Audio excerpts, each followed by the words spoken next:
जब सारे घर वाले बाहर गए हुए थे, पता नहीं कैसे वैभव अचानक कालकोठरी से बाहर निकल गया। वैभव ने जबरदस्ती हमें गाड़ी में डालकर वो हमें पहाड़ के किनारे तक ले गया और उसने हमसे कहा कि वो हमारा हाथ छोड़ देगा, हमें मार डालेगा वो। तभी अचानक से एक कार आई और वो वैभव की कार से टकरा गई।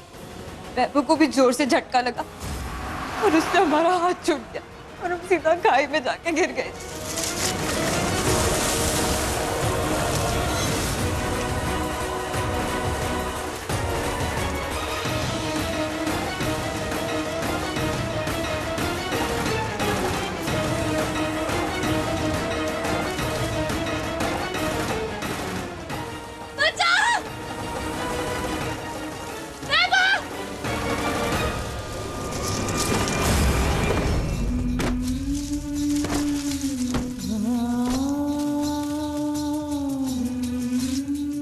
क्या करें, कैसे बाहर निकले यहाँ से?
ये अभी मरा नहीं है, सिर्फ बेहोश हुआ है। इतना अच्छा मौका मिला है हमें वैभव, अब देखना कैसे इसका फायदा उठाते हैं हम।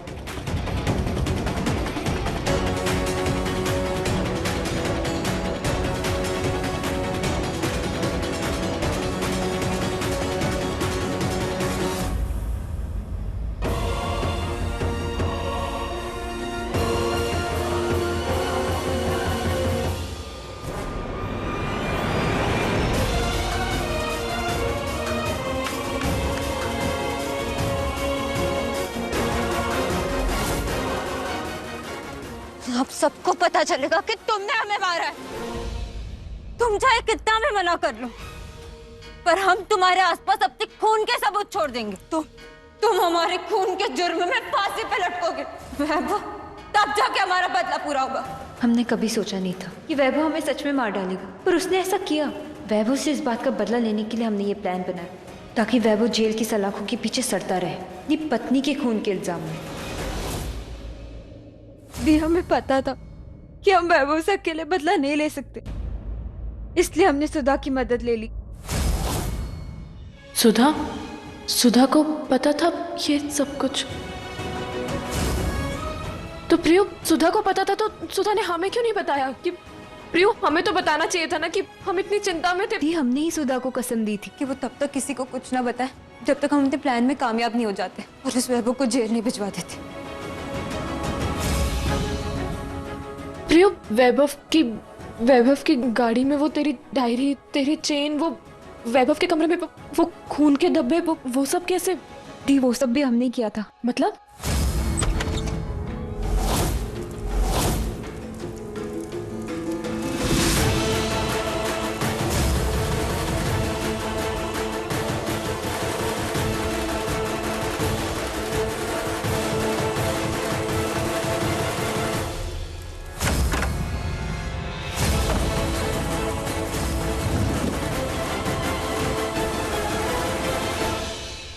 हम जानते हैं कि अब तुम देश छोड़कर भागने की कोशिश करोगे, लेकिन हम तुम्हें भागने नहीं देंगे। जब तुम अपना खोया हुआ पासपोर्ट ढूंढने की कोशिश करोगे और जब वो नहीं मिलेगा तो तुम पूरे घर में बवाल मचा दोगे, और जब ऐसा होगा ना, घर के बाकी लोग भी तुम्हारा पासपोर्ट ढूंढेंगे, तो उन्हें पासपोर्ट मिलेगा नहीं बल्कि कुछ और ही मिलेगा।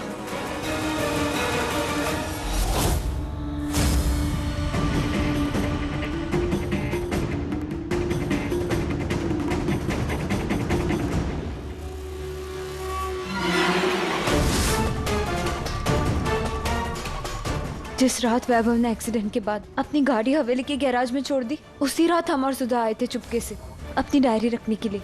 अब क्या करेंगे सुधा? घर के अंदर कैसे जाएंगे? हमेशा हम खुद की यहीं से तो जाते हैं इस घर के अंदर, पर आज तो ये चौकीदार यहीं बैठे। हमें तो कुछ भी समझ में नहीं आ रहा।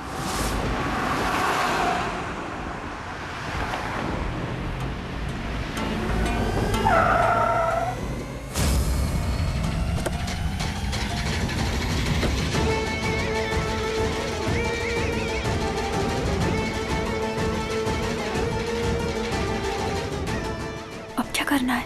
हम अंदर नहीं जा सकते तो क्या होगा? ये डायरी हम वैभव की कार में रख देते, कोई ना कोई तो इसे ढूंढ ही लेगा। हाँ तू ठीक बोल रही है, चल जल्दी चल।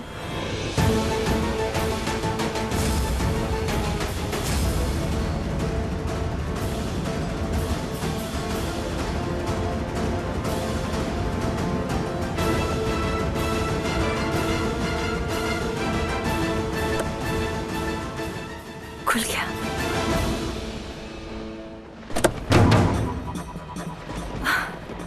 जा।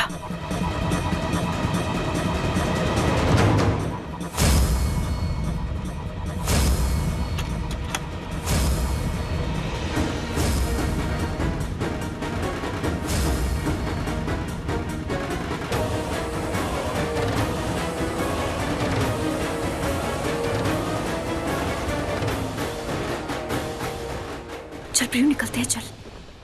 दी, हम जानते हैं कि वैभव बहुत शातिर है।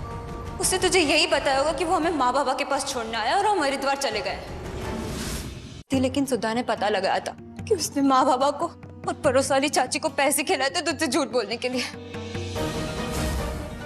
उर्वी को कभी नहीं पता लगना चाहिए कि उसकी बहन यहाँ नहीं। मुंह से जान निकल जाएगी पर सच ना निकलेगा।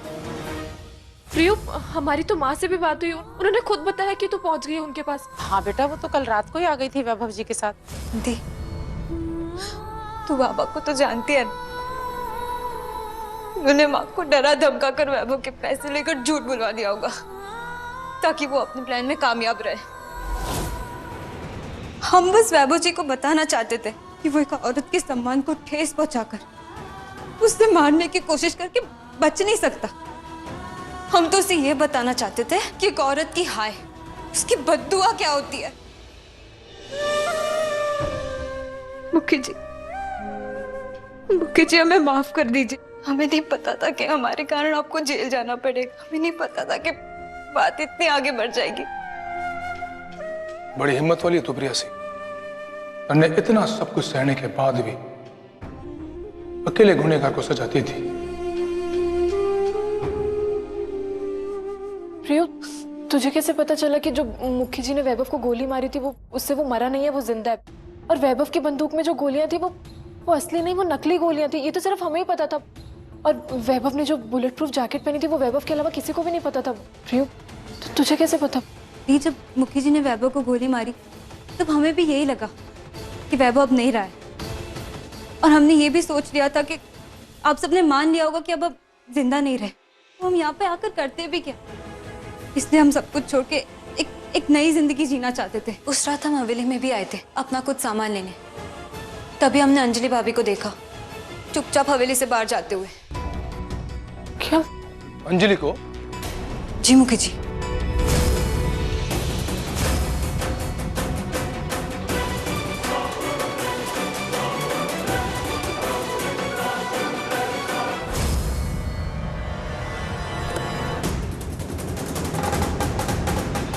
इतनी रात को अकेले उन्हें जाते देख हमें उन पर शक हुआ। वो बहुत डरी और बहुत घबराई हुई थी, और ड्राइवर को साथ ले जाने के बजाय अकेले कार चलाकर जा रही थी। ये सब देखकर हमने उनका पीछा करने का फैसला किया।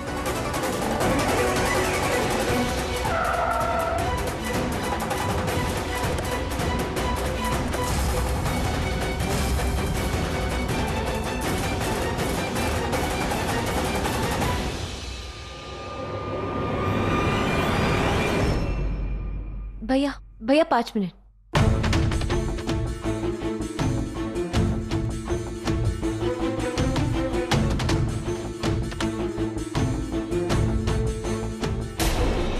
भाभी, मुझे लगा कि इस घर में सिर्फ आप ही मेरी मदद कर सकती हैं, इसलिए आपको कॉल किया।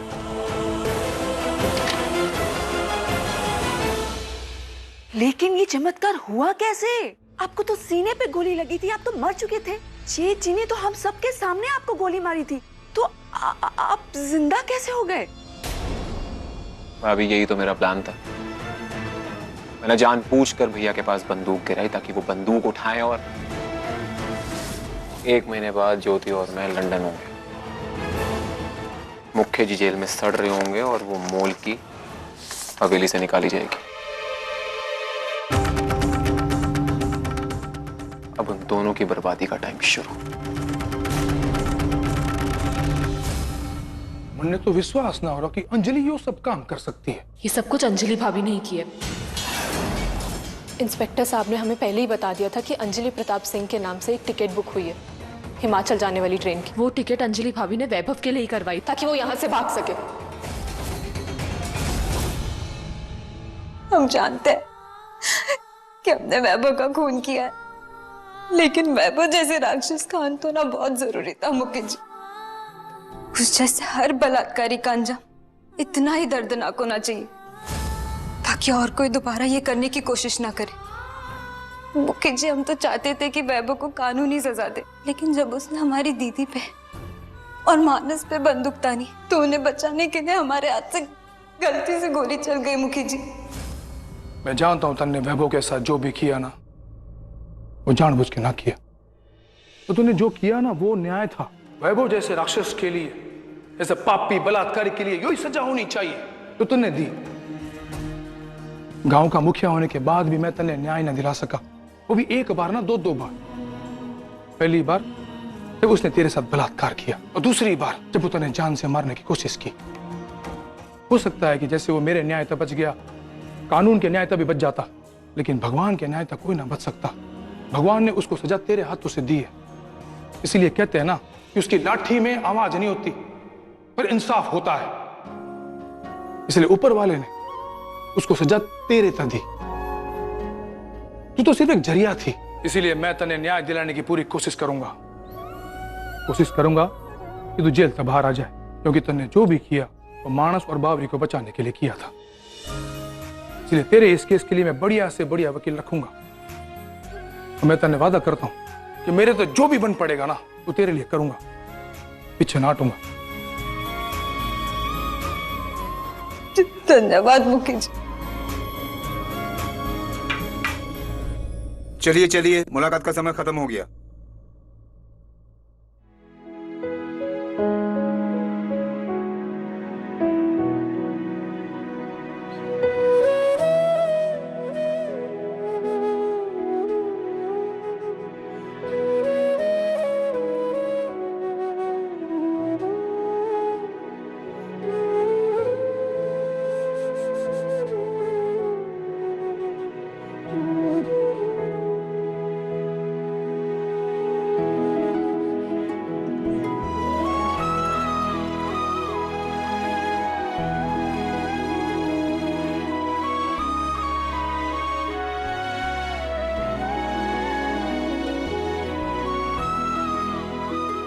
चल